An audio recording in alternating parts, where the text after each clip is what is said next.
Welcome to the Cincy Postcast presented by LASIK.com, where better vision equals better calls. My name is Kevin Wallace, and before we get started with today's episode, I get to tell you about our friends over at Streetside Brewery. That's right, folks. Look, I cannot think of a better place to watch an away game than Streetside Brewery, okay? There are a couple more away games. Yes, it feels like in 7 or 8 months from now, but no, just in 2 weeks, FC Cincinnati will be back, and start making plans now, okay? Start getting friends together. You got those folks that you like to go to the games with? Well, you're not going to see them for like the entire summer if you don't make these plans.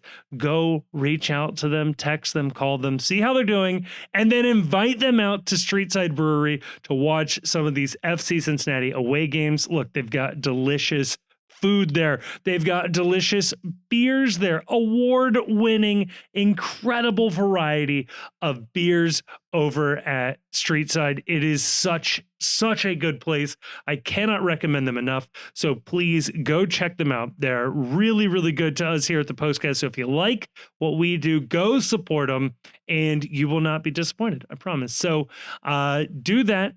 Watch your away games there. They're a pub partner as well. And make some friends. Be a part of the community, okay? That's what we're asking you. That's what I'm telling you. Do it at Streetside, located in the Columbia Tusculum neighborhood over on the east side of Cincinnati. They're good people. Check them out. Thank you, Streetside, for sponsoring this episode. And on today's episode, we get to talk about a win, a 1-0 victory for the FC. That is right. On the road against one of, if not the best defenses in the league, and yet they get a win on the road. Again, this team is still in second place in the East, and we were told tweaks were coming to the team. What did we see? Did we like the tweaks? Were there tweaks? What were the tweaks? And then, if the team isn't exactly the way you want it, and I don't think anybody feels that this team is exactly where they want it, who is to blame or what is to blame? We might have found a new suspect. There's another LASIK moment of the match in there as well. Then in part 2, we had eyes and ears on the ground for the Club World Cup here in Cincinnati. It was Bayern Munich versus Auckland City FC. How did one of the best teams in the entire world do against literal amateurs from New Zealand? How could this have gone? Okay, but what the experience was like, what the tournament has been like so far. We got our takes, put it all together. You got yourselves a postcast.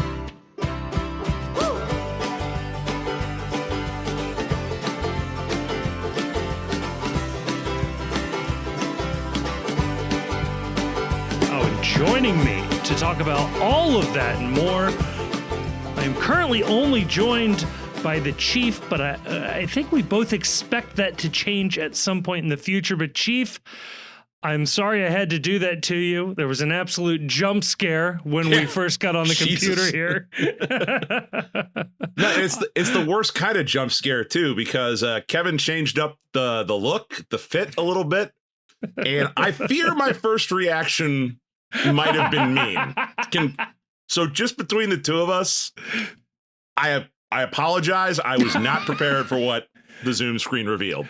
Your reaction was also my reaction. I shaved my beard. It had been a long time since I had seen my baby face, and I didn't quite think it all the way through because I had also recently shaved my head, and now there is nothing on my head.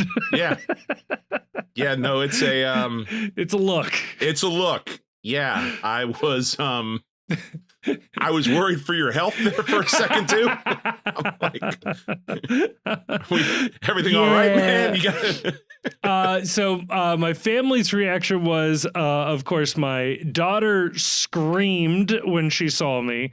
My son did a fake faint and fall over, and my wife just casually walked by and said, "You kind of look like a skinhead." Yeah, so that was good. I mean, there's two options really. One is, maybe you should, consider deleting your social media and getting off 4chan. And the other one is, hopefully you caught it soon enough. Right. But I have a very important question, though. Please. Very, very important. I need an exact date on when the beard was shaved. So the beard was shaved at, give or take, noon Saturday. Oh, no. Uh-oh. Oh, no. Oh, no. Oh, no. Oh, no. I just put it together, too. Oh, no. Oh, I have some devastating news for you as a result of this game we're about to talk about. Surely the 2-week break does wash away the one result. Nope. I deeply regret to inform you as a sports fan that the beard needs to stay away. Oh, no. That like there are a few things in life that unify sports fans more than the absurd belief that things I do has an impact on sporting events. Like I genuinely believe that like things that I do on game day or leading up to game day, right down to the jersey I wear to the game, can have a profound impact on how the team performs. I've retired things from the wardrobe just because they don't win on game day. It's completely irrational, but like in my soul, I believe that it is impacting the team's performance on the field.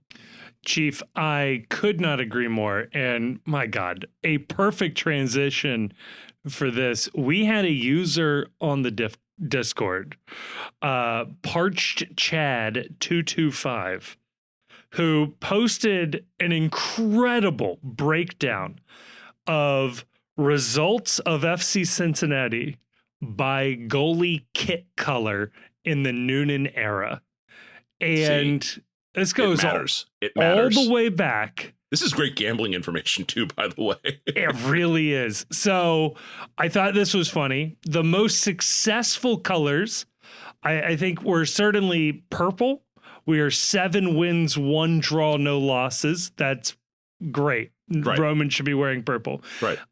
Yellow has largely good results. 30 wins, which is the most. 3 draws, 11 losses. So 30 wins is a lot of wins. Black had 4 wins, 1 draw, 2 losses. Orange was 7 wins, 9 draws, 3 losses. Incredible work to break this all down. The one you got to look out for, though. Yes. Green or red? Red in particular. 3 wins, 1 draw, 7 losses. Boy, if we see red, which I do see that they combined red and pink. Obviously, the goalie kits change a little bit over the years. Right, but like red adjacent, that's where you're going for right there. That's not good. That's not good. Green is mostly positive with a little mix. 26 wins, 11 draws, 11 losses.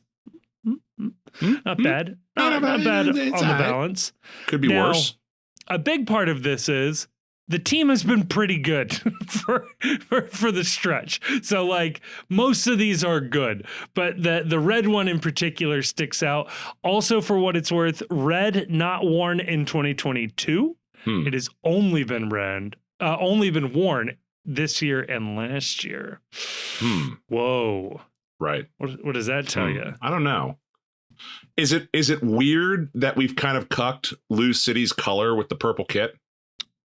I was also thinking yellow we do pretty good in. Yeah. So when Roman's wearing rival colors. Yeah, what's our record when Roman is wearing a rival's colors? Although this falls apart because we do know that the Red Bulls are also our rival. They are. Now, I guess we got to get those red numbers up. We got to take some losses wearing blue and orange. No. We just need to win more with just whatever color he's wearing. We just need to win more. That's true. That actually is the result that we want here. Kevin, what is your biggest superstition moment in sports over the course of your life? Like, what is it? What is the moment where you're convinced that everyone has a moment where it's like, I'm convinced I influenced an outcome, or I'll take a third party. Like I witnessed someone influence an outcome in a match. So I can actually rope in the post Damon Gumbert with this as well. The Bengals Super Bowl run. Me and Damon watched every playoff game together. Now we had different friends and different family together, but me and him watched every single game in my basement.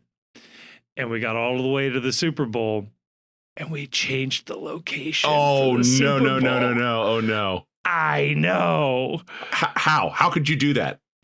It just, the scheduling made sense, but we watched it together because we thought the That was what it tradition was. was being together, and it turns out it might have been location. Yeah.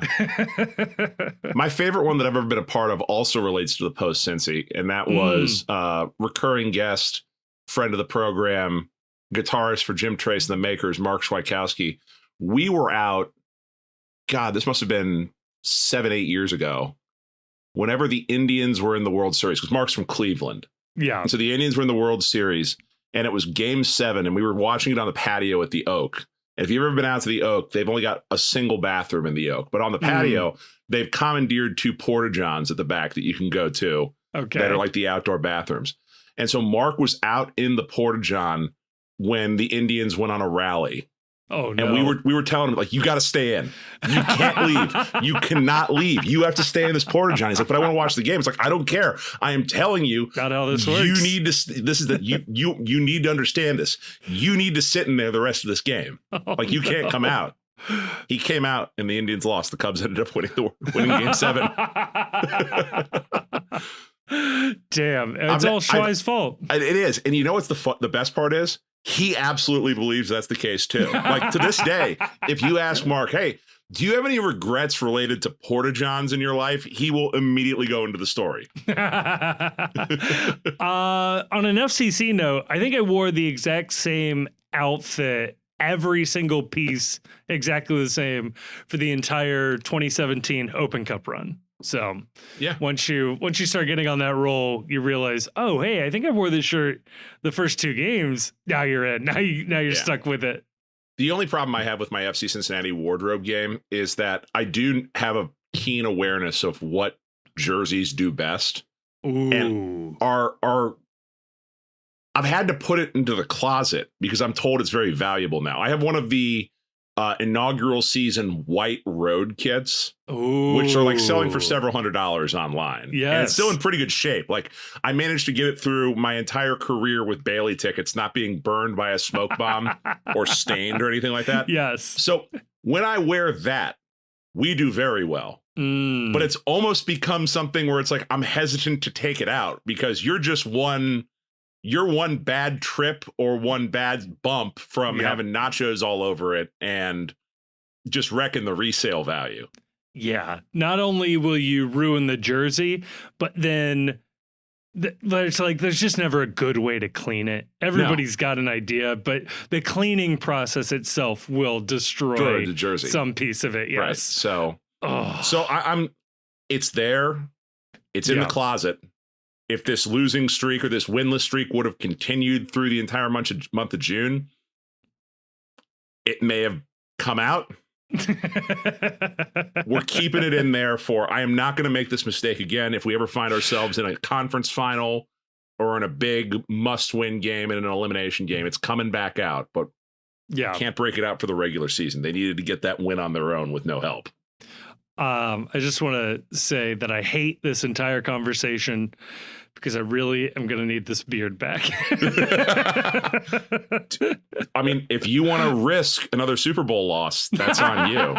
That's a good point. If you want to risk it, that's on you. And, when you're walking around the stadium, do you want people glaring at your beard, knowing that it's the reason why the team is performing poorly? Just people chasing me with little electric razors. Or do you want to look like a guy who's rooting for a winning team, but also that might have spent the entire day knocking on doors to inform him he moved to the neighborhood? Yeah, that's going to be a tough one. How much do you love your team? Man, you got to be willing to sacrifice for the boys, man. They're out there killing it for you. The least you can do is look like a skinhead for them, I guess. Look, I like to think I changed it up for the team. Chief, I'm worried. Did Pat Noonan change it up for the team? Oh, how's that for a transition? That's a great transition. I have been thinking about how to talk about this since last night. Yeah. Because my first reaction to the game, final whistle blowing, FC wins 1-0. Yay. It is objectively a very good win. Yeah. And it's a very good win because set aside what the table positions are of the various teams. Like, we're nothing if not consistent that like table position only means so much at this point in the season. New England came into this match 9 matches unbeaten. The last team to beat them was FC Cincinnati when we played them at TQL Stadium. 9 matches between the two games between FC and New England. New England hadn't lost a single one of those games. They are one of the stingiest, if not the stingiest defense in MLS. I think they are second in the league in goals against. They've been playing just a ton of road games. I think they mentioned in the broadcast they played like 7 of their last 9 games on the road. Yeah. So it was a team that was getting points. Sorry, Grayson just joined the chat and saw Kevin for the first time. I just Grayson, first take, hot take.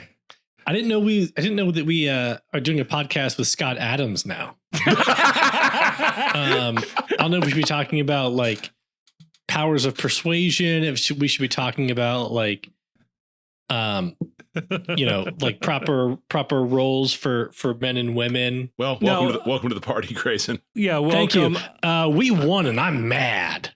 That's what we're doing, right? I assume that's where we are. Actually, we were just getting into this. First off, I just want to say I don't like the new look either. The curiosity got the best of me. The second thing I want to say is, I mean, look, I've also, I guess I don't shave my head, right? But I understand curiosity with your look, right? I think most men have, I would venture to guess nearly every man who has ever grown a beard and shaved it off has shaved it in a particular way just to have a little chuckle in the mirror. I did not do that, for the record, before getting rid of it. But I mean, your current appearance would suggest that was your favorite part of shaving the beard. I get the appeal. No, my go-to is to have a ridiculous like handlebar goatee type thing. That's always cracks me up. But no, Grayson, we were just tackling this, and I'll send it back to you, Chief. But was enough changed? How do we feel about what we saw? And yes, the defense was very good, and we're on the road. It was a good win. So just suffice to say, it was a good win against a good team that is playing really well, that had played well on the road, and that denting the defense and actually scoring against this team is an accomplishment because they give up less than a goal a game. When you look at their numbers, did enough change? Nothing changed. And that was my biggest takeaway from this game, was that what changed is that they executed the Noonan ball plan better. And the Noonan ball plan is, we are going to defend the hell out of, this game. We're going to rely on superior defensive formation, superior defensive effort, better positioning, tracking runs, getting on the end of crosses before they fall into dangerous positions, closing people out, disrupting offense in the final third. And then we are going to rely on a singular moment of brilliance from someone who is more talented than anyone else on the field to score our goal. And we are going to make a 1-goal win hold up. That's the Pat Noonan playbook. And what's interesting about it is that, now, I think a little bit, when Pat was complaining in the first part of the year about this team's performance, it's all about the defense. He doesn't care. Maybe he cares, but he is not concerned with the offense on this team. I don't know that he really has a plan for offense other than if it was Lucho the last couple of years, now it's Kevin Denke. Let them do something amazing. We'll get our goal. And then my job is to make sure that the defense is good. I don't know that offense matters to him. And I've got a lot of thoughts about what that means sort of as a meta level as an FC Cincinnati fan, but no, nothing changed. I mean, the only thing that really changed was, Luka being out at the wing back on the left-hand side, which we've seen before. So it's not like that was a big change. And then starting Kai Kamara, but we've seen them play with two strikers before. Yeah. And it's in fact, by the numbers, the most successful formation FC Cincinnati plays. So they got away from the sword, but otherwise there were no new that I saw. And you feel free to tell me I'm an idiot if you saw something different. I didn't see any new wrinkles in terms of how they were possessing, how they were playing. I didn't see any new styles or forms of play that they were going through. It, was a lot of what we've seen before. It's Evander moving probably 20% too slowly and not being active enough on the ball. It was a lot of conservative passing, struggling to possess, but only needing a moment of brilliance to win a game. Yeah, I think I agree with you. In general, like the overall structure didn't seem that different. I do think, though, there may be something a little underrated about the executing the game plan. So I've got two little stats here that we can sort of pick at and pick apart, but they sort of address two of the big complaints we had about this team. In the first half, this team attempted 4 shots, none of them outside of the box, and on the game attempted 10 shots with only 2 outside of the box. And the other stat I'll give you is Kevin Denke, 10 touches in the opponent's box, which is more than he's had usually in 3 or 4 games combined at any one time this season. So I do think there are little tiny pieces here and there that you can absolutely look at something changing. But Grayson, what did you take from this match?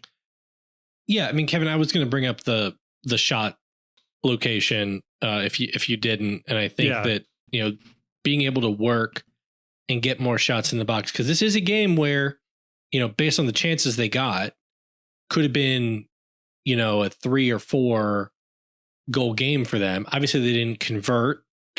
And I still don't know that they did the. I guess when they spent the week talking about tactics leading up to it. Maybe they didn't hit on the thing to get like a greater volume of chances, right? But they did get I think better chances overall. Than they've gotten in a lot of games. And, but they still, come in. New England has 65% possession. New England connected 478 passes for 86%. FC Cincinnati connected 231 passes for 76%. New England had more passes in our half, more than double the passes in our half than we had in their half. And so there is just that, I guess there still was that issue where the team seemed so content, especially once they got a goal, right, to absorb and absorb and absorb and absorb. And, then you wonder, okay, well, does this game look different if New England's best attackers aren't sitting out injured? Right. Like their best finishers. Maybe it doesn't. I mean, look, the game is the game, right? So you don't sit around and think well, if this person had played or whatever, if things the game is the game. They won the game, and I think deservedly won the game. Yeah. Yeah, you could point to some of these volume stats like I just did, the passes and the overall possession, but they also had the best chances. They did the best job generating chances, and they had the most chances that could have plausibly or reasonably ended up in the back of the net versus New England. And so like that was good. And New England's a great defensive team. Chief, I think I came in while you were talking about their streak of their non-losing streak, I guess is how you describe it. Their their streak of unbeaten streak. Yeah. Is bookended by losses to FC Cincinnati now. Yeah. And like those are all things you have to talk about. Like if you're worried about like the pass percentage, if you're worried about only winning the game by a goal, if you're worried about some of the stuff that I think we're going to talk about later, you also have to talk about like this is a team that had been performing really, really well. This is a team that is very tough to beat. You know, for all we talk about him, Caleb Porter is one of the most successful coaches, you know, this league has seen. There's like Carlos Hill is a MVP. Yeah. That they handled, you know, with a weakened defense. Like all of these things need to be also like thrown back in to the pot if you're going to criticize the quality of the win. And so I do think overall, you can't criticize the quality of the win. What I do think is a fair assumption. And before we get like specifically critical, is big picture where I think this leaves us is, this is a team that is really good. Chief, I would push back on your moment of brilliance thing. Like, I do think that the goal they got was a built up goal.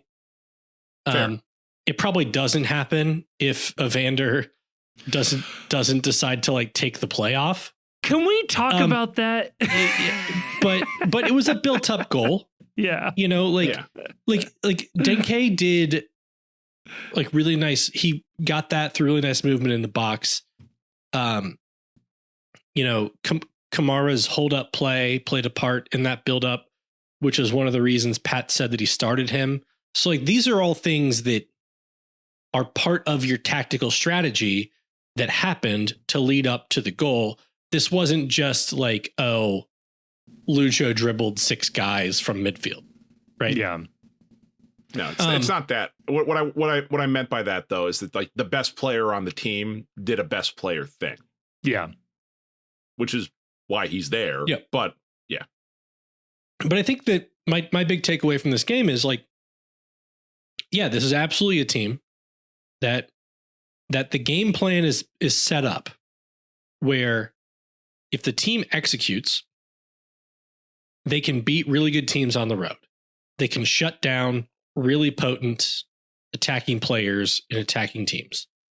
But it's also the same team that if they give up a goal early against DC, I don't know. Like, are they drilled in a way that maximizes their chance of coming back and winning that game, right? It's the same team that is able to go to New England, unbeaten in 9, and beat them on the road. Is the same exact team that loses 2-1 to DC at home. Is the same exact team that loses 4-1 to Philly. So like, if you wanted to see something different, maybe there were some marginal tweaks, but this is the team. And so, like table truthers vindicated this weekend, right? And you know, if results prove out, right? If they end up with the supporter shield or they end up winning MLS Cup, then, you know, great. I guess that was the right thing to do, was that they had all the right ideas the whole time. You know, I still wonder if that's the case. I'd like to see a little bit more from them, and I'd like to see more of a I guess, desire to take the game when you go up a goal. And the quote that I'm going to leave on is Noonan talking about his changes late in the game, right? Yeah. The choices to bring on Anunga and Brad Smith late. He says, I mean, we kept them from scoring a goal, and that's an important takeaway, I would say. When you're on the road and your opponent is pinning you in and you're not able to get to control the ball, you have to know how to defend to see the game out with the result. And we were pretty strong in doing that. So that was a takeaway in the last 20 when, like you said, they threw a lot at us and put us into some tough spots. And I think like there has to be some ownership or agency over the fact that your opponent is pinning you in and you're not able to get control of the ball. Because these aren't just circumstances we find ourselves in. Right? And you look at the Crew game, right? They seemed to have no desire once they scored a goal to like hold the ball, to try to create, to try to like add to that. Right. It was all, we're just going to absorb. We're going to get pinned back. We're going to defend. And that's who they are. That's who they are. Yeah. That's who they are. You know, I thought about this a lot, legitimately, because I am sort of like, when you come out of the break after 2 weeks, and this was a moment we all agreed they were either going to do something different or this is sort of who it is. And what the conclusion I have come to, and tell me if I'm way off base here, I think Pat Noonan is soccer Jim Tressel, setting aside political aspirations or party affiliation or anything like that. That we know of. Well, yeah, I'm going to make some assumptions, but fair enough. Just overall, there are certain coaches in American football who are just defensive-minded individuals. And their strong belief is that defense wins championships to the exclusion of caring about just about anything else on the field. Yeah. Jim Tressel actually gave an interview I listened to where he said that a punt is not a bad outcome for a drive because a punt changes field position and a punt allows your defense to get back on the field and potentially either get a turnover or get the ball back for your offense in better field position. That's just the way he views football. And when I had friends that went to Ohio State, I knew people that were Ohio State fans, and they hated that about Jim Tressel. They wanted to see, offense like you saw, like Miami running back when it was the U era, or, quarterbacks bombing the ball downfield, scoring 30, 40 points a game. Jim Tressel wasn't going to do that. He would rather win a game 13-10 than 35-31. It just wasn't in his DNA. That was a failure if your defense was letting up that many points that your offense had to carry you. And I just think that's who Pat Noonan is. I think that at his core, he is a guy that would rather absorb and hold on to win 1-0 than push for the second goal and even create that just slightly higher percentage chance that your defense gets beaten while you're stretching the game out, pressing for another goal. I just don't think it's in his nature to step on the throat. I don't think it's in his nature to try and score more than you need to win. I think that as soon as this team gets a lead, the first thought Pat Noonan has is how do we protect it, not how do we add to it. And we just have to accept that, I think. That's just now part and parcel of being an FC Cincinnati fan. And it's you have to sort of turn into a Pittsburgh Steelers or a Baltimore Ravens fan where it's our coach wants to lean on the defense. That's just who it is. We are never going to turn into, the greatest show on turf. We're never going to have a quarterback that passes for, 6,000 yards. They want to run the football, control the ball, and play defense. And if you win Super Bowls, that's a real easy thing to be a fan of. If you don't. What is very funny to me, though, Chief, about all of this is that Pat Noonan was a striker. Yeah. I don't know. I think I'd expect this if he was a center back. Self-loathing striker. Look, I don't want to disparage the man. He scored 37 goals for the New England Revolution, but after and just that, on every it single was one a of them, pretty he was dry. he didn't celebrate a single goal because him Right. scoring a goal meant that somebody else's defense got scored on, and that hurt Pat Noonan in his soul every single time. Right. It's like when a goalkeeper will not celebrate another goalkeeper's like mistake. Like he feels that bond with them. Okay, but here's the problem with like the Jim Tressel, the analogy, the football analogies that you made. Okay? Yes. Jim Tressel made 3 national championships at Ohio State. Right. The only one that he won, his team scored more than 30 points. They gave up more than 30 and more than 40 in the other 2 games and weren't able to outscore their opponents. Yeah. Okay. And so I'm not defending the philosophy. It just is what it is. And then you look at the Ravens. Okay. Both of the Ravens Super Bowls, they scored more than 30 points. You can say like the Ravens have an overall defensive identity, and they did. So certainly in their first Super Bowl, Yeah. they had a very defensive identity. I don't know if that, like, I don't think that's the case anymore. Like they also have an offensive identity, and then they scored. I think the Super Bowl that they beat San Francisco was like 34-31 or something like that. Right. And the Steelers, like they won a bunch of their Super Bowls. They won. They had to outscore the opponent, and they did. They put up big numbers in those games, and so you can be defensive all you want, but the amount of championship teams who are purely defensive and don't have the ability to like turn it on and just blow people out or win a shootout, very few.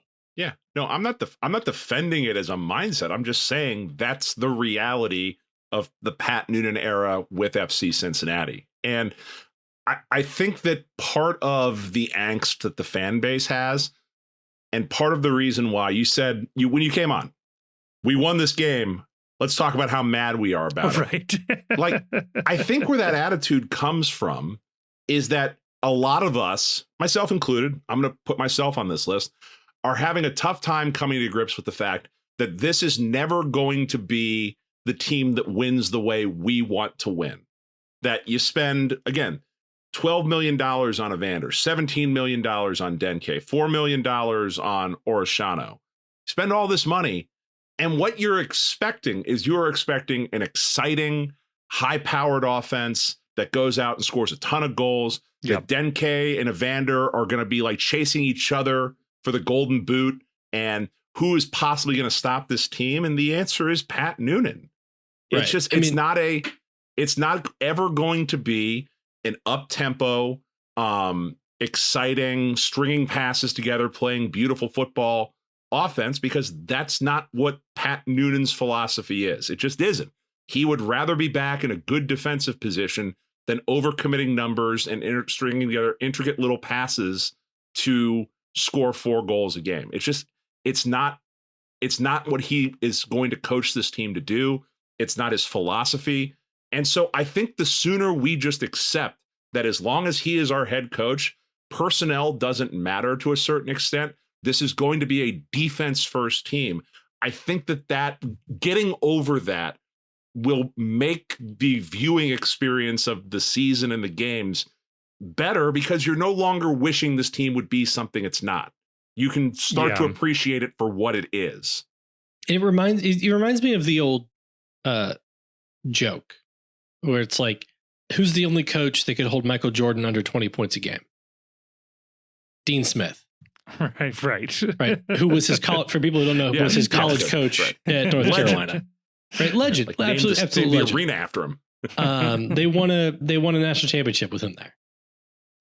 With Jordan there. Dean Smith won a couple, but yeah. And it is like, okay, we spent $30 million on the attack, so you want it to be high flying.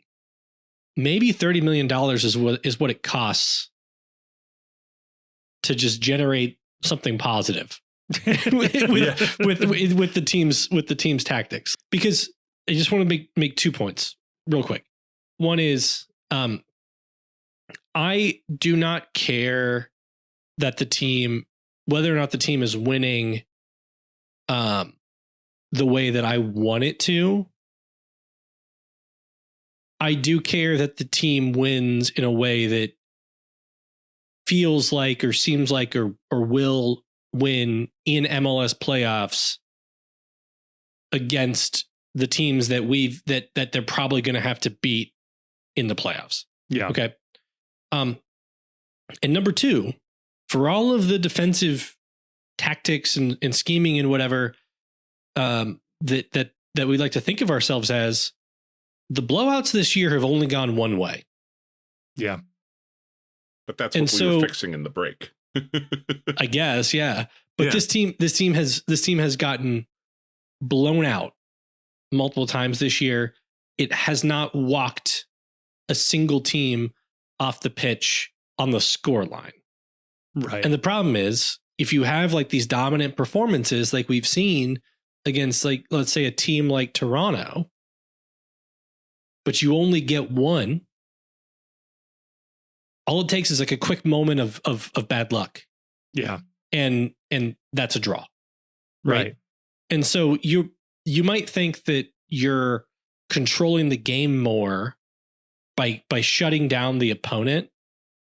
But if you're not taking advantage of your opponent's lack of potency by putting things up on the scoreline, like, I'm sorry, like, this is MLS. Like, yeah, Gilberto Flores is going to forget that somebody's there. All it takes is one time. If you're only scoring one goal on your end, or the multiple examples that we've seen of sort of freak handballs happening at the edge of the box, leading to the penalty that gives away the win. So let me offer. I don't think I believe this, but I'm willing to explore it a little bit by asserting it confidently, and then we can all dissect it. What if the issue is not tactics? What if the issue is not Pat Noonan? And what if the issue is not the opponent? And what if the issue is not Kevin Denke and Luca Orishano?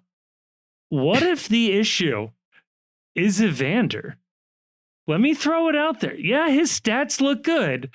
No, I had this intrusive thought. He is the fulcrum from which the offense is supposed to be balanced on. He says he likes playing with 5 at the back because it gives him more freedom. Obviously, having 2 strikers ahead of him and nobody else to compete with in that attacking midfield role lets that role be his. The overlapping attacking fullbacks are there as passing outlets and other creative options for him to pass to. The team is set up in such a way for him to be the maestro in the midfield.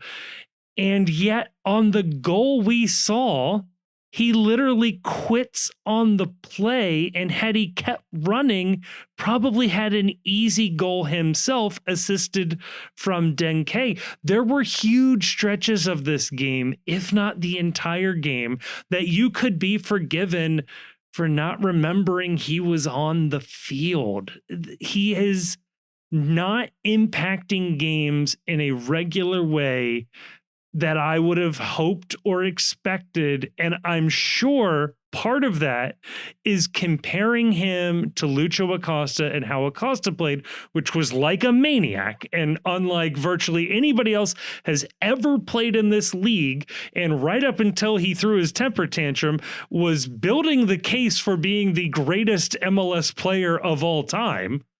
Mm-hmm. I understand that comparison, but then I really just need Evander to be Carlos Gil, and Gil's all over the game, and Gil is involved everywhere and always popping up in dangerous areas.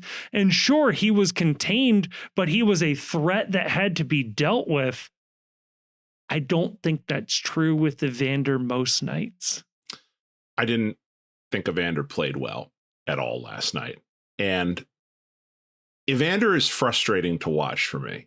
And I know there is nothing more cliche than the fat podcaster saying that, like, you need to hustle a little more. Right.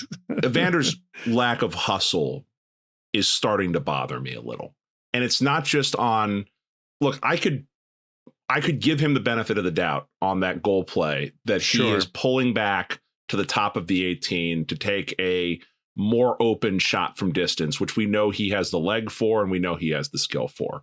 And that's just Denke expects him to continue the run. He expects Denke to pull the ball back and find him at the top of the box. I could theoretically buy that versus quitting on the play, but there is just so many times where there is no sense of urgency with him on the ball. Yeah. And it's part of the reason why it's, this team gets, woefully outpossessed in the second half of this game. And the usual strategy, it's like 75% or close to 75%. And the usual strategy for teams when they're conceding possession to the opposition is we'll pick our opportunities on the counterattack. This team is so slow, right? Not just from foot speed, but decision making. It's too much time lingering on the ball. There's very few instances of one-touch passing, give and go. It's a lot of standing around, looking for something to happen, looking to pick an option. And then the option almost always ends up being, let's go backwards to the center back or let's go back to Roman. And the number one chief offender of that is Evander. Evander, he's incredibly slow on the ball. Nothing looks instinctive, or it rarely looks instinctive to him. I don't know. Everyone keeps saying he's an MVP candidate. Look at his numbers. Man, for me personally, he has not passed the eye test this year, other than when he's standing over the ball on a free kick or on a corner. He looks all world when the ball isn't moving. When the ball is moving, man, does he just not pass the eyeball test for me. And there was a really interesting line in Doyle's column this week, if you've had a chance to read it, where Doyle is talking about the Portland Timbers and what they've been like since they're having a nice season. We've talked about them on the World's Gam a few times. They lost Evander and they had to replace him. And the way that he described the replacement was that he said the replacement not as good, but better, not as good offensively, but better overall around than Evander is.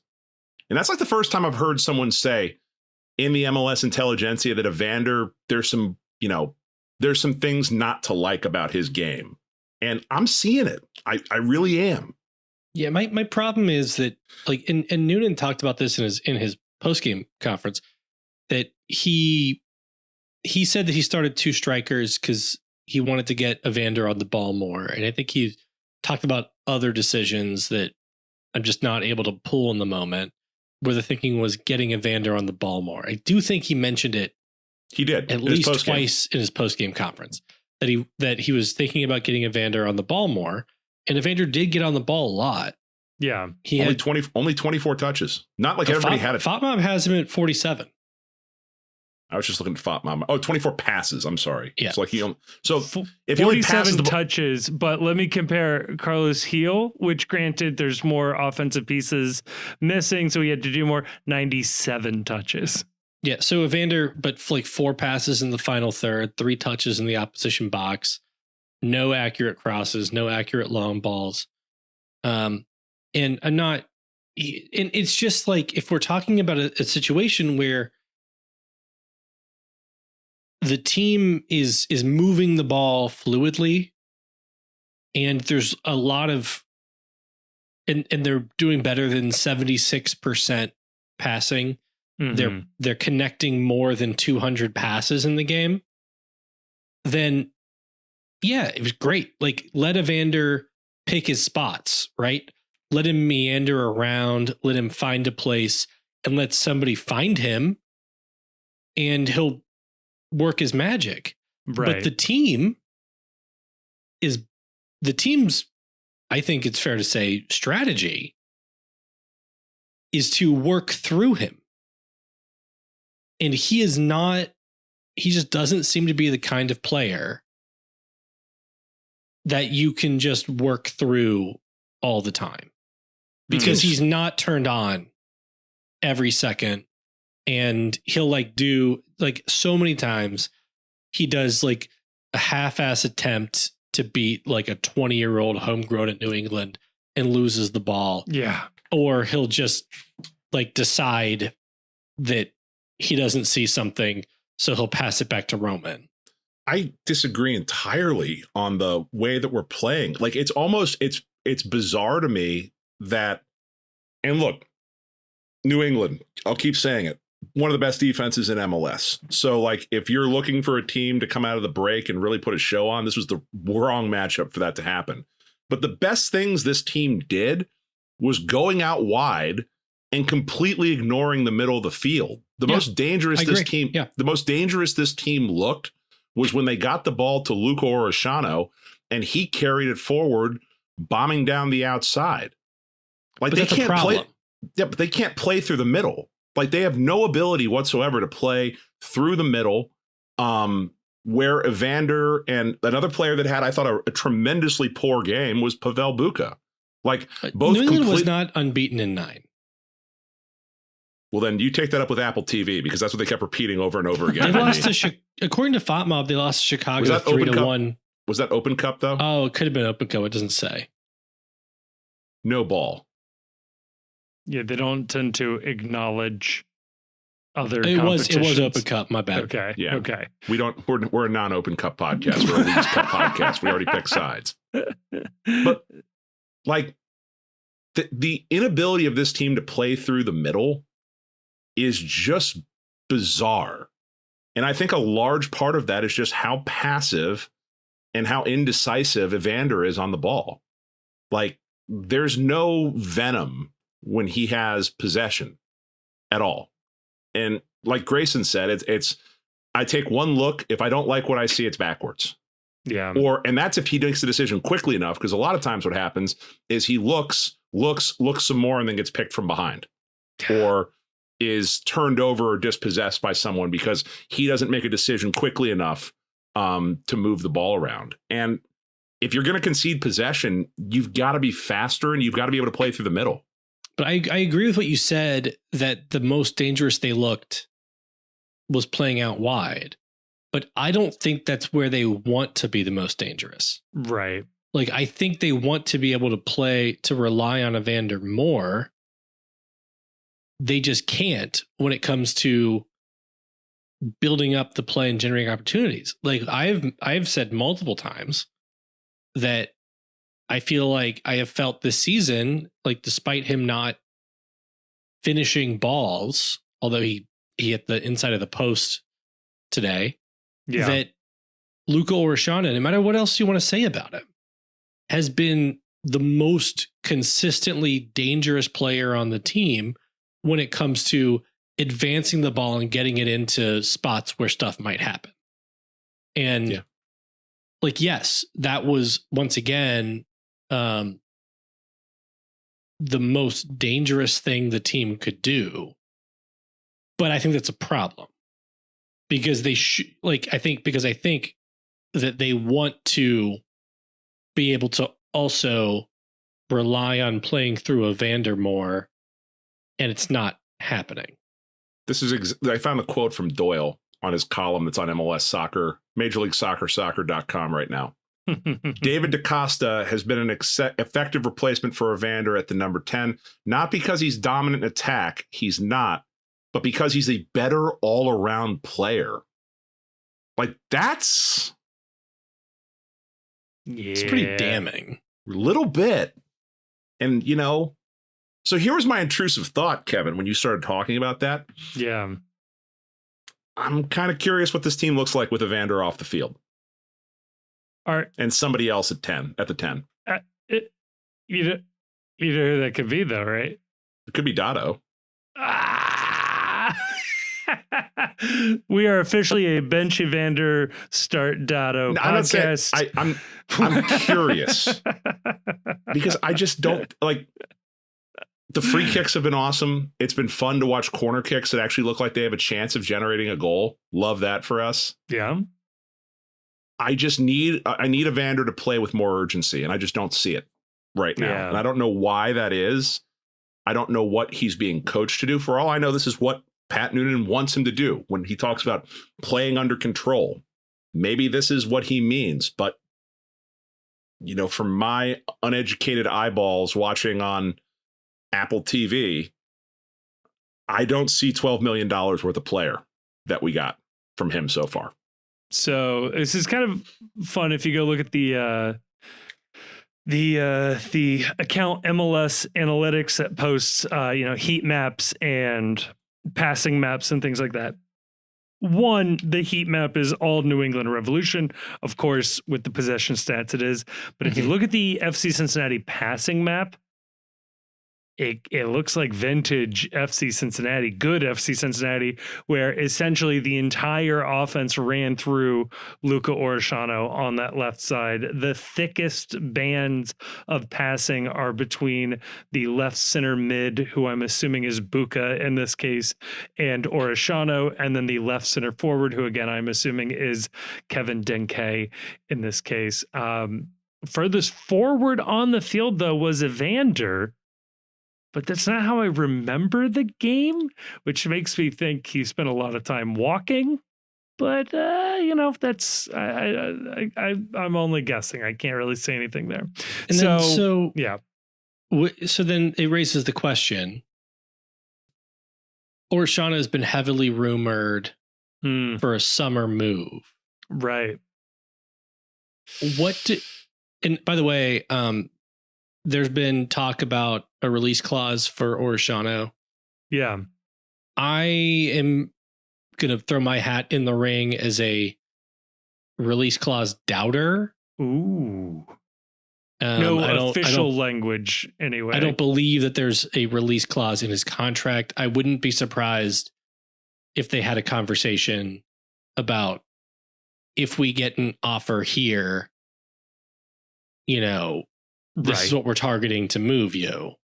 Yeah. I'd be a little surprised if that conversation didn't happen, but I'd be shocked if there is an automatic release clause trigger in his contract. But if they do move him,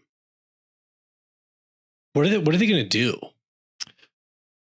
I would assume that there who would take ball forward. I would assume that the only way they move him is if they have another move coming in of the exact same caliber type of player. Because they're not going to, if they were going to change formations, they would have changed formations. Right. And so it's going to be one in, one out with a wing back. I think they're going to target a U22 wing back regardless. Right. But then that has to be on top of that. Yeah, no, they have to get somebody on top of that too. But I mean, they are going to bring in at least one wing back in the summer window. If they're going to move, if they're moving Orishano, put it this way, they already know at this point whether or not the deal is high enough to get done or in the ballpark of where they would expect the deal to get done. And then that's malpractice then if you're not working to line something up at a position that is that important, especially given the fact that your depth then at wingback is Brad Smith, and that's it. Yeah. Or maybe Alvis Powell or Yedlin switching Lucas sides. Engel. Yeah. Lucas Engel.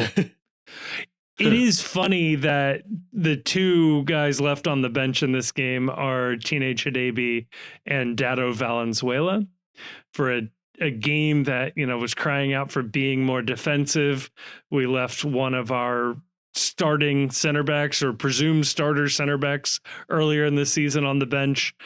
And Dado is the last man left on the bench from an attacking substitution position where we saw Corey Baird go in and to a lesser extent, Brad Smith and Brian Anunga in the midfield and wing back roles. So yeah, I guess my takeaway is good win. Yeah. I don't think that you have to be resigned to only think about the game in terms of, okay, we're up by a goal. How do we best absorb pressure for the rest of the game?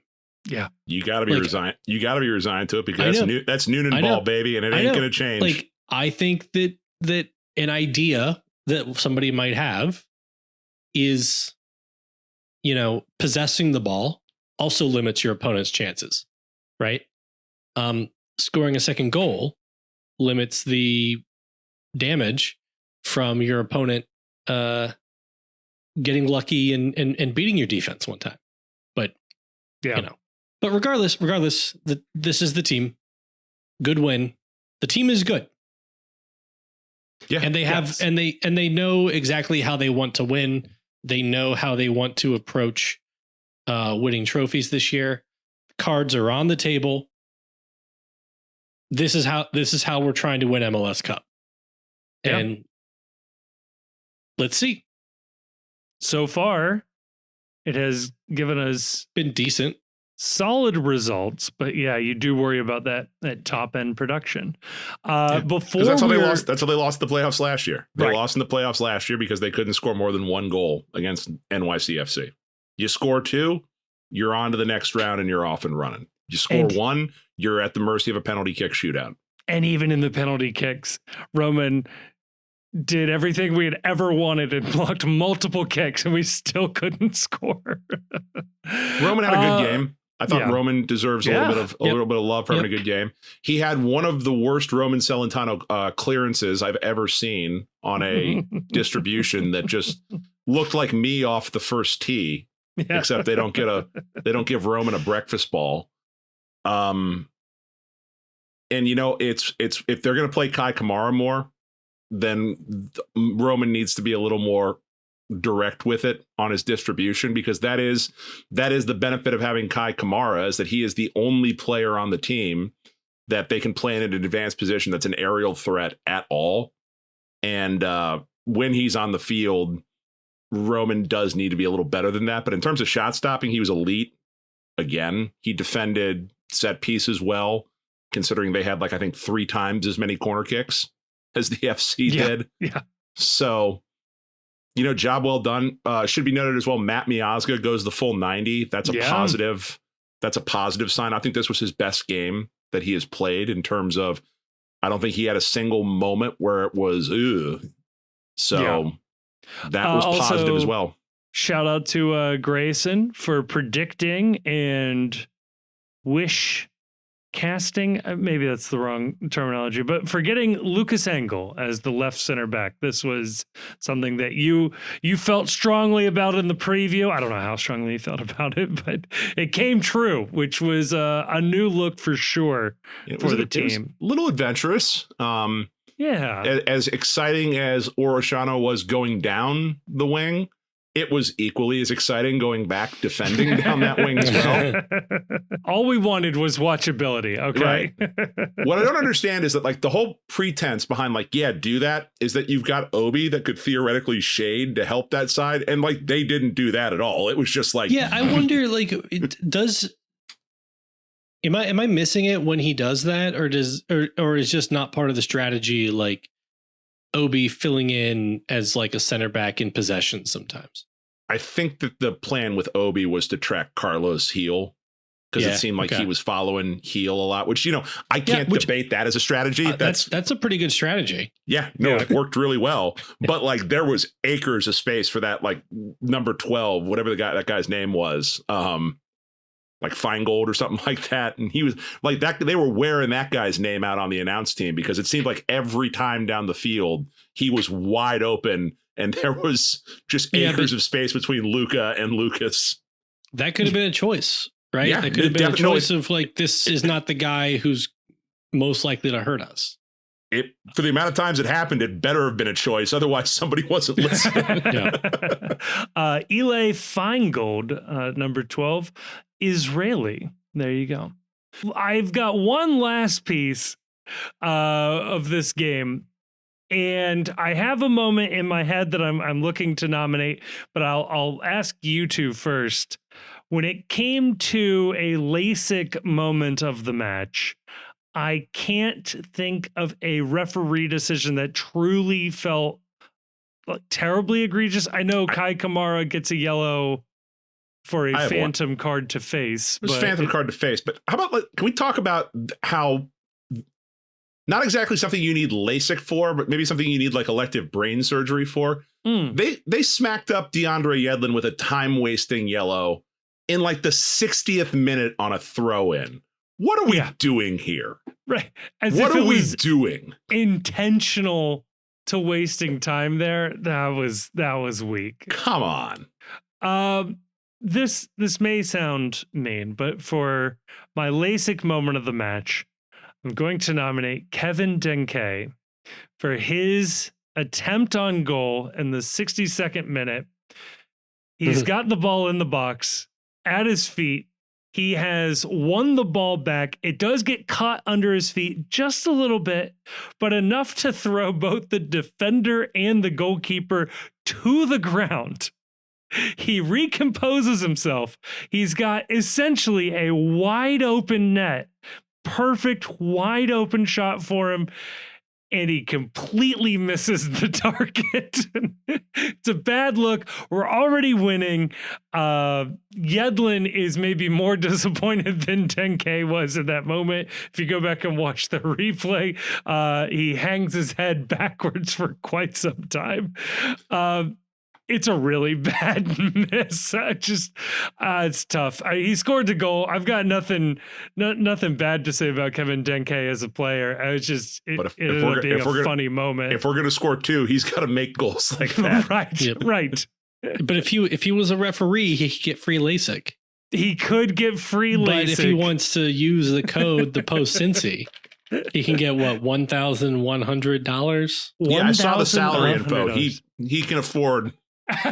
He can afford to pay. We'll give him the code still, but yeah, but you know how people get rich is they save their money. Yeah, that's right. They coupon their way to becoming multi-millionaires. That's what the boomers have told me. We certainly know he's not spending it at the butcher shop. So yes, you too could get LASIK eye surgery, corrective eye surgery, and never miss a sitter again. But likely in your case, it's a babysitter. Am I right, folks? LASIK.com/thepostcincy, $1,100 off. This is a real offer. So take us up on it. And thank you. So I have one more thing to bring up about this game. Please. This is not about the game. This is about the post-game press conference. Did you guys watch the post-game press conference by any chance? I did not. I did. Okay. So maybe I'm just a sicko and I listen too closely. But if you go back and listen to the post-game press conference and turn the volume up all the way the video is about like 8-9 minutes. At the end, around minute 7, about 7:40 on the clock, if you listen in the background, you can hear very clearly playing in the background someone, and what I can only assume is the FC Cincinnati locker room, is absolutely blasting "Take My Breath Away" from Top Gun. Yep. And I just need to know, is that the victory song the players are listening to? Because if that's the victory song, is Berlin's "Take My Breath Away," no notes. We need to replace Mr. Brightside right this second. That's what I was going to say. That feels like the replacement right there. If the team has picked a song, we need to honor that song. We need to honor that. If that is what gets them hype, if that's what somebody who grabs the aux cord and that's what they're playing in the locker room and they're all singing that and they're all belting that out in the dressing room after a win, that needs to be played in the goddamn stadium, and the entire stadium needs to be singing that song, because that song is a certified banger. And the Bailey singing it would be perfect. Now, there is a slightly funnier possibility here, Chief, that is the song that the New England Revolution listens to when they lose. I'm going to choose to believe, since it's right outside where Pat is giving his comments, that's right outside the dressing room, and that's them right there. Come on, Die Innenstadt is down for singing a song by a band called Berlin, right? Mm-hmm. Yeah, for sure. I think I prefer Metro, but I get it. That'll work. Perfect. Okay, well, that's going to wrap us up with part 1. Part 2, we had an eyewitness to the Club World Cup. We're going to talk to him in part 2.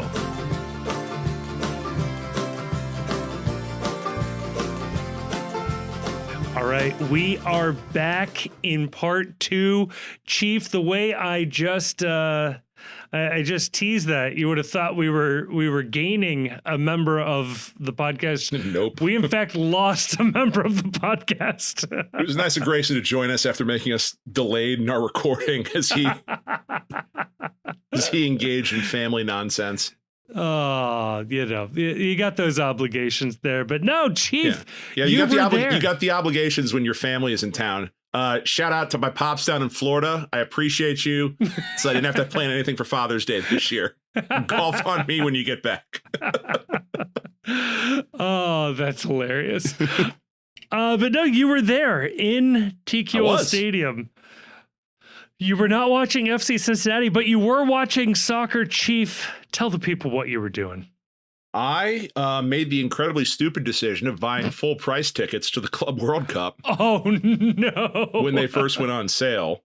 So I, along with about 21,000 of my somewhat closest friends, was present at TQL Stadium today to watch Bayern Munich take on Auckland, New Zealand FC in a thrilling edge of your seat 10-0 affair in the afternoon sun.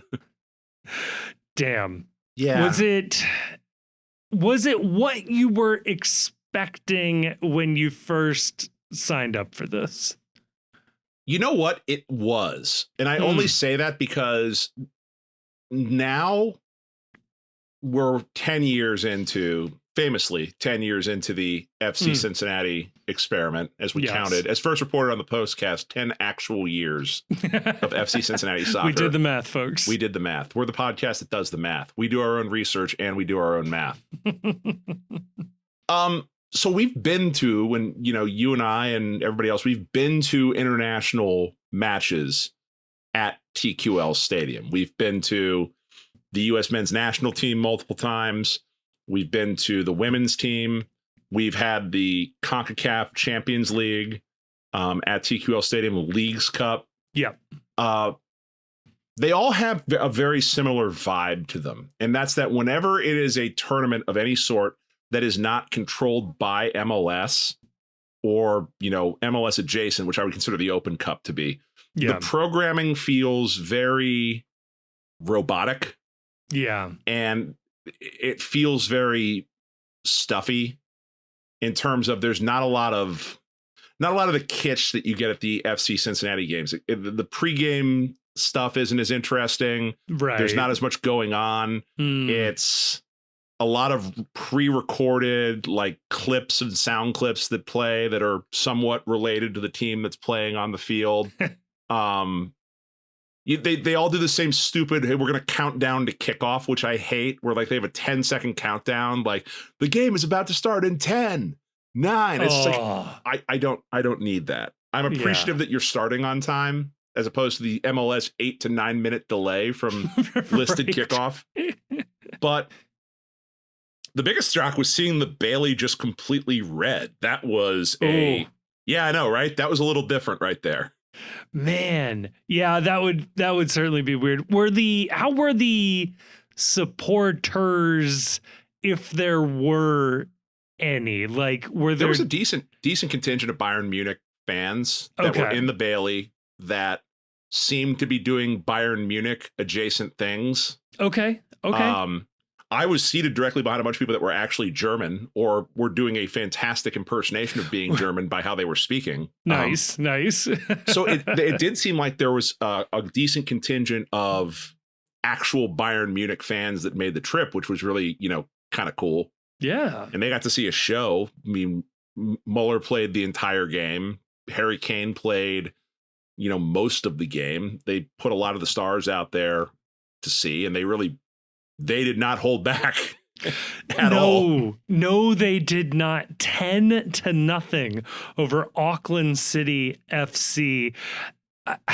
Auckland's funny, though. I was shocked. Oh, yeah, please. Were you about to go with that Auckland is a semi-pro team from New Zealand where their players are all have 9-to-5 jobs, and the majority of their team didn't travel because they would have had to take 3 weeks off work. Yes. And use PTO to come to, Cincinnati to get the shit beat out of them by Bayern Munich. And a lot of them were like, you know what? I got reports due to the boss. These Excel spreadsheets aren't going to crunch themselves. I can't do it.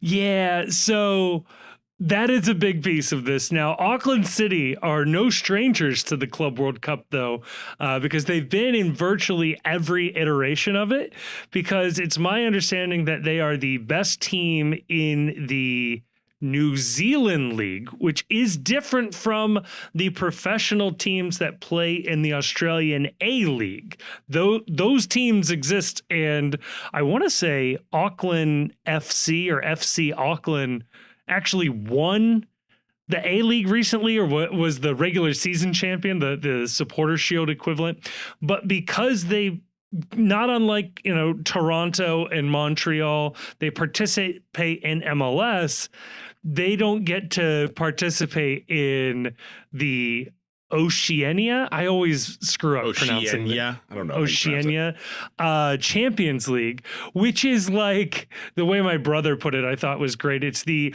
who's who of Survivor locations. Is basically. Yeah. It's it's a bunch of countries that are they're not racking up. Yeah, let's see. Let's run through this here. American Samoa, Cook Islands, Fiji, Kiribati, New Caledonia, New Zealand, Papua New Guinea, Samoa, Solomon Islands, Tahiti, Tonga, Tuvalu, and Vanuatu. Those are the countries we're working with, folks. So yeah, not exactly a lot of not a lot of superpowers involved in this. No. I'll tell you what was disappointing, though, was that I would have liked to see some Auckland merch on sale. Because honestly, after hearing this backstory and watching them get the ever-living piss beat out of them by Bayern Munich for 90 minutes with a comical amount of stoppage time added to this game for a 10-0 blowout. Right. I'm kind of an Auckland fan, man. Now I'm a little invested in this tiny team in a part of the world that I'm probably never going to go to. Now I know two things about New Zealand. I know the Lord of the Rings, and I know Auckland City FC, and I would wear a kit. I would rock a kit around now as a result of, I was surrounded by Bayern Munich fans. Everyone couldn't have been nicer, but I walked away a fan of the plucky underdog, Auckland. They speak to me a little as a Cincinnati sports fan. Oh, see, that's the magic of the cup. Magic of the cup right there. If they would have had a stand in TQL Stadium, I'd have bought a shirt.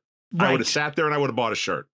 It feels like there should be a requirement to have an equal merch section for both teams, right? That feels like it should be a requirement. I mean, I may just hit the kit man up by a DM and just be like, hey, yeah, can I get one of these? I'll Venmo. Can you get me one over here?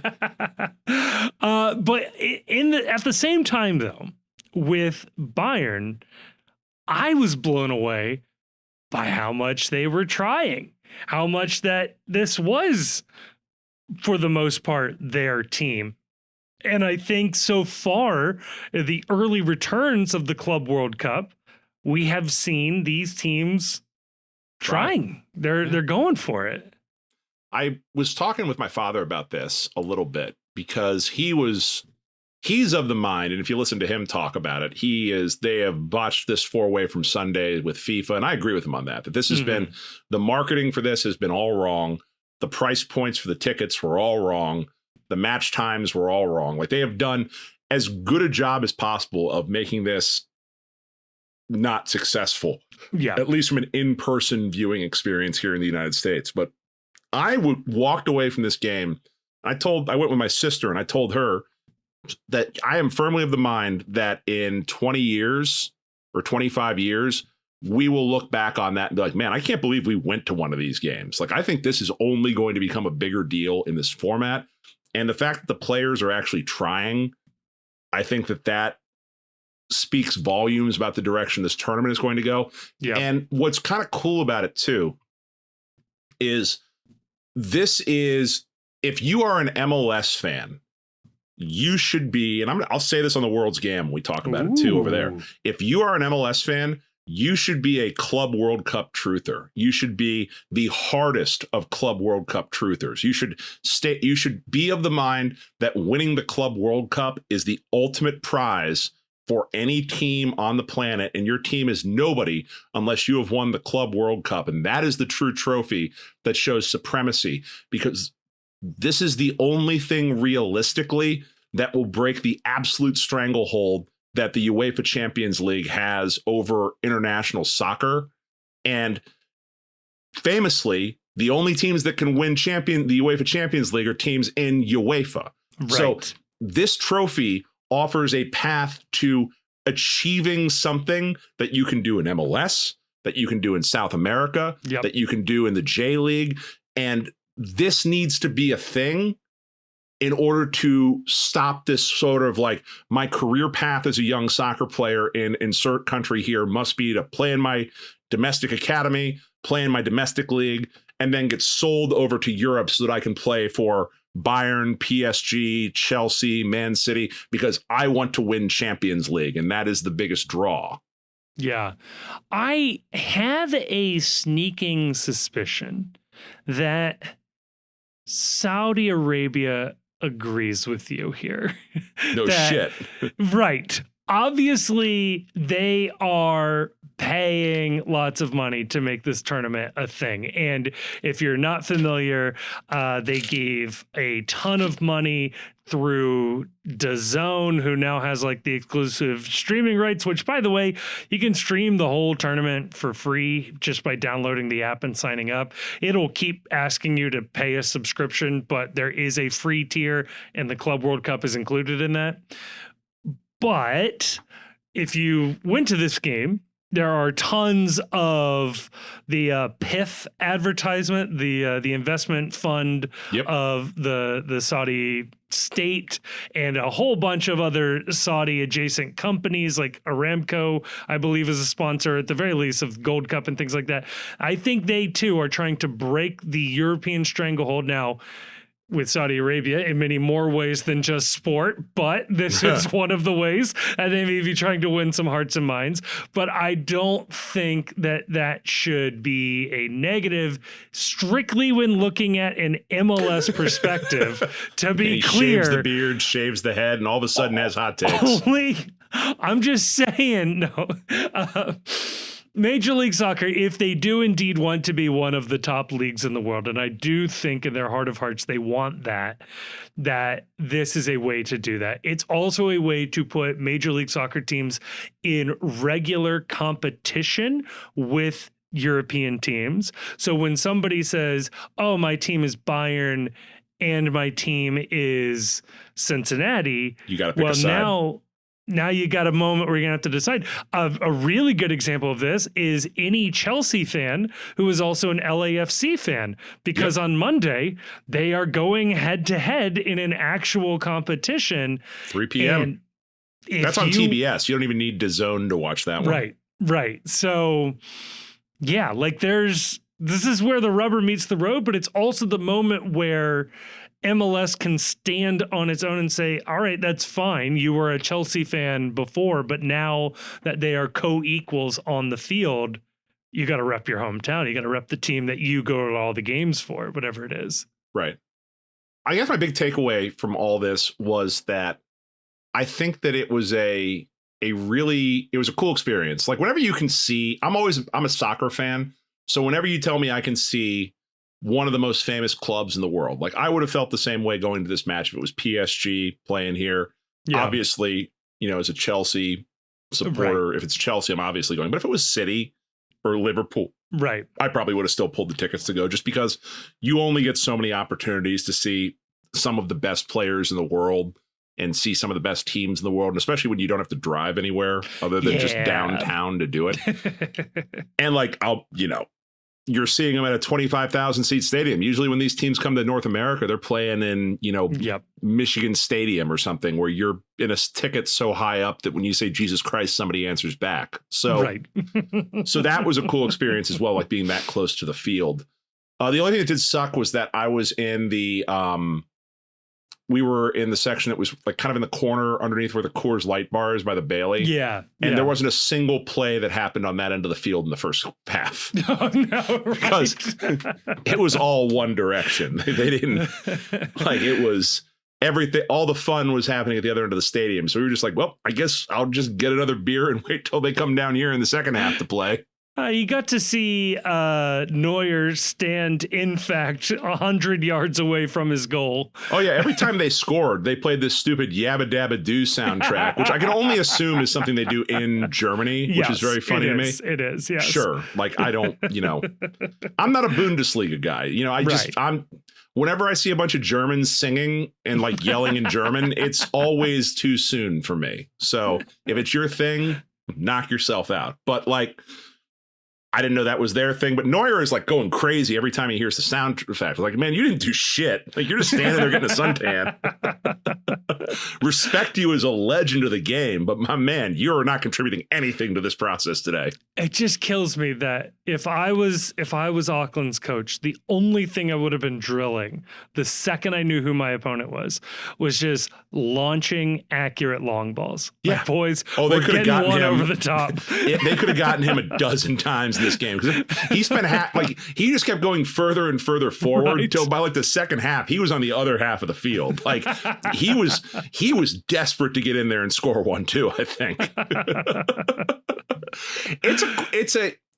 it's very much an international tournament. Yeah, I think Alex Steck was doing the PA duties. I thought I caught a glimpse of her on this. She has done PA duties for the women's national team games. Yeah. So yeah, I thought it was Alex. Maybe I was wrong about that, but like I could have sworn it was her, which was kind of, if that's true, cool. Yeah. Respect for you on that.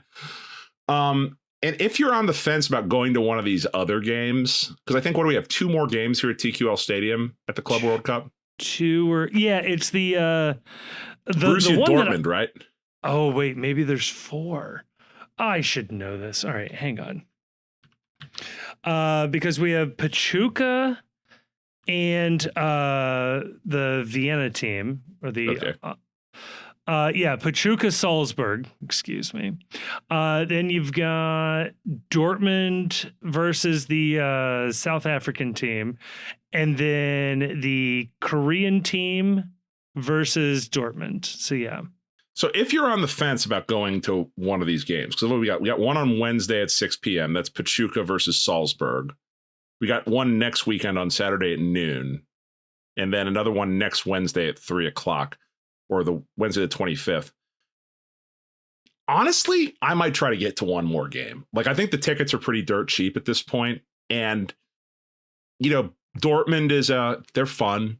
They're another top quality team. They have a lot of good players on there that you would recognize from probably having watched the World Cup or having watched, definitely if you watch the German national team. I think they got a couple players from the German national team on there. Oh, man, Pachuca Salzburg, you can get a ticket for $24 right now. $24, honestly. If you can get into this for under 30 with fees, go. I'm just, I'm not going to tell you how to spend your money.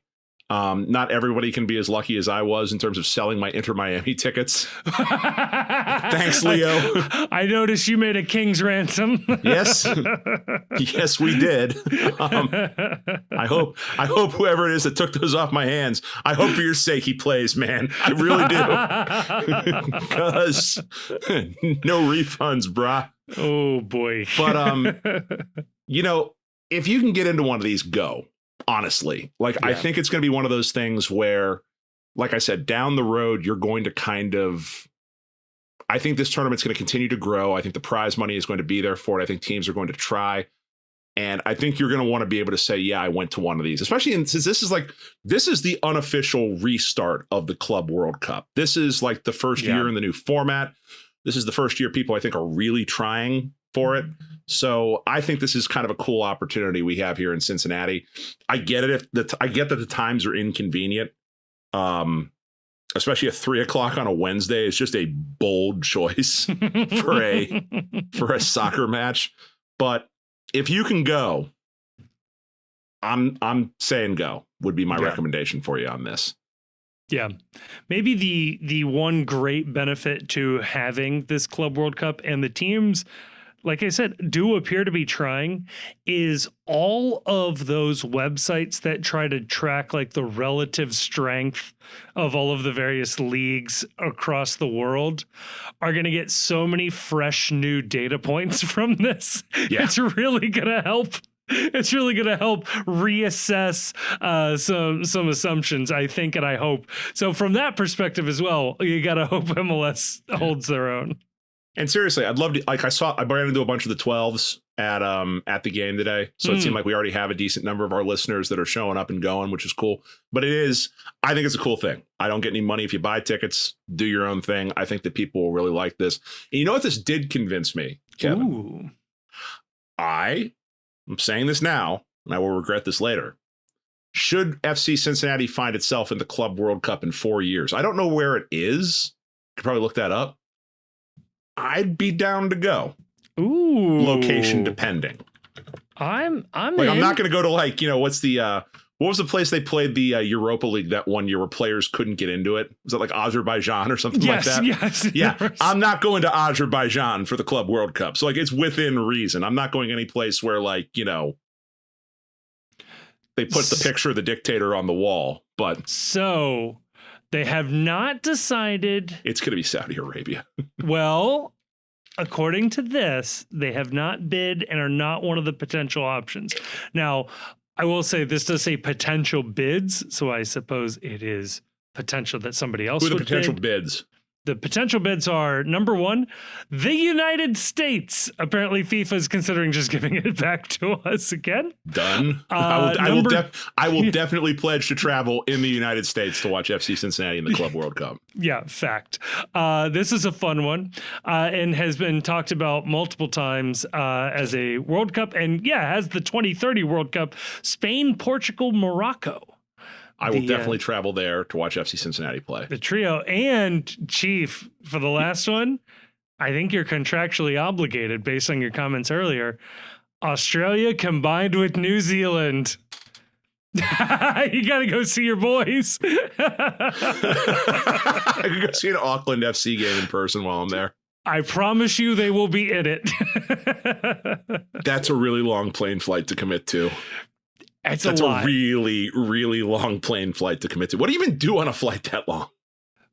Laps. I think you got to get up and walk. I can't imagine being stuck in a plane for that. Like that's got to be every bit of 21 hours, right? To get to New Zealand from here. I believe so. Do you intentionally break it up? Oh, you'd have to. LA leg and then I guess the furthest you could get is LA, right? Or Hawaii. You could do LA. You could maybe fly. I don't know. There's not a direct flight from Cincinnati, but you could get to like the Middle East and then, or, somewhere there and then go to Australia. Flight from LA to Australia. Time. How long? 18 hours? 15 hours and 12 minutes. Jesus. 15 hours. Oh my God. And yeah, if you thought the jet lag was rough going to the West Coast, try going forward a full day in that process. That's not quite as bad. I don't know. I don't know either. So we were talking, like my sister and I were talking about this at the game. Like she had just shown her husband, or she had just seen the movie Crocodile Dundee for the first time. She'd never actually seen this before. Nice. And we were having this conversation that like back in the day, it's hard to imagine now in the age of the internet and, cell phones and everything. Australia used to be kind of exotic.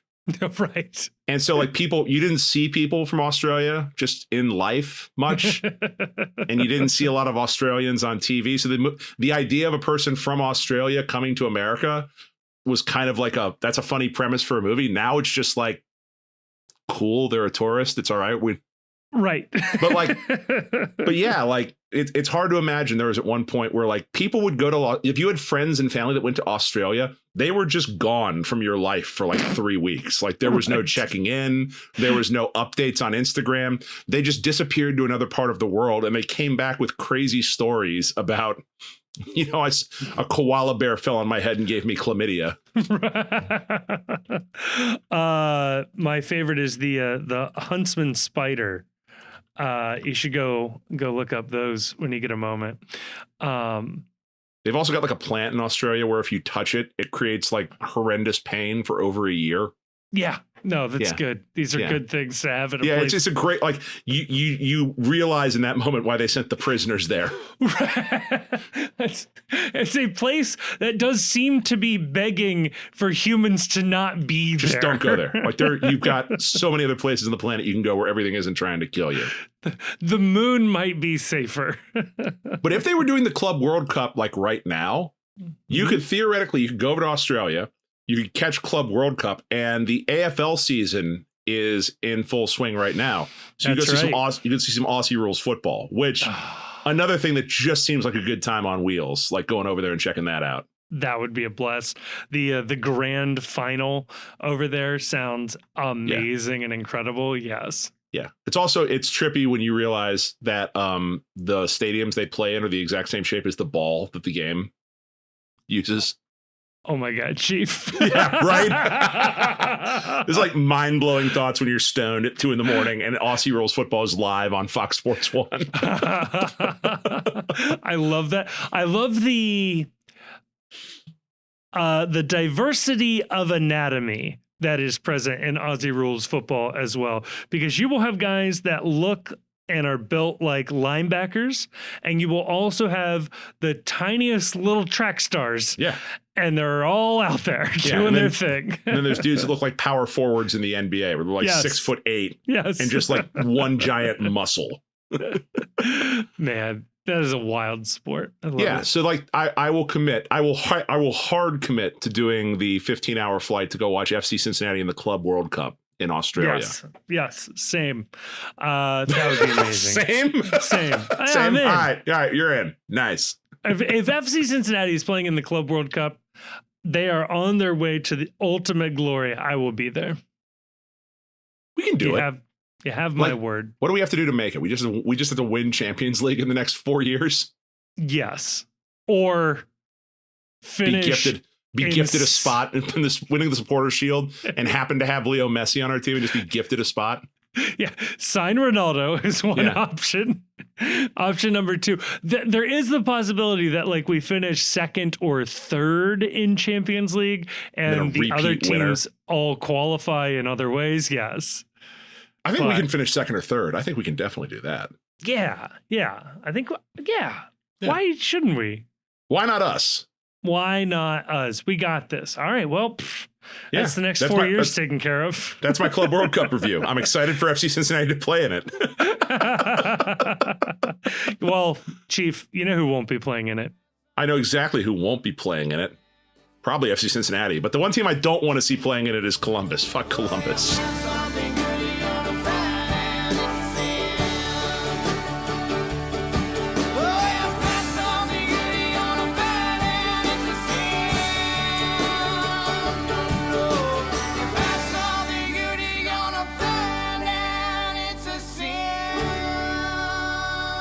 Thank you so much for listening to this episode of the Cincy Postcast. It is a production of The Post Cincy. You can check us out at thepostcincy.com or just click a link in the description to check out some of our written work. It also has links to our social media accounts across all sorts of different platforms, including YouTube, where we are trying to do more and more video content. Please, dare I say it, like and subscribe and leave a comment.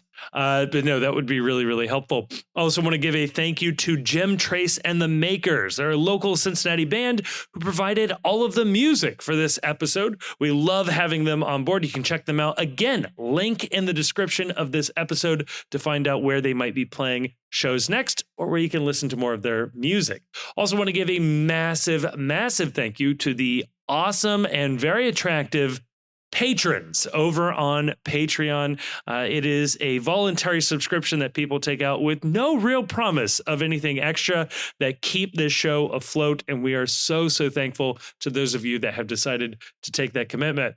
If you do like the show, or at least just want to engage with other people who have listened to the show and want to talk about FC Cincinnati, MLS, soccer, or really anything else, you can go on over to Discord. Again, link in the description. Lots of links in the description where you can find a link to the Discord. That's where we are keeping the conversation going 24/7. It feels like it's a really fun group of people in there just talking about FC Cincinnati. And like I said, just about everything else.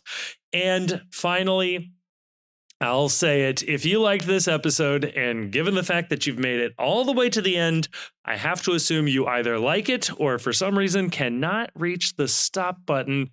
Please share this episode with a friend or family member or someone who likes FC Cincinnati. The best way for us to grow is from a personal recommendation from somebody who likes it. And if that's you, please tell other people. And if you don't have any friends, feel free to give us a review on whatever your podcast platform of choice is. We'll take anything we can get. But again, a huge, huge thank you to everybody for listening to this show. I am blown away that anybody listens to this. So again, I well and truly mean this. Thank you so much for listening.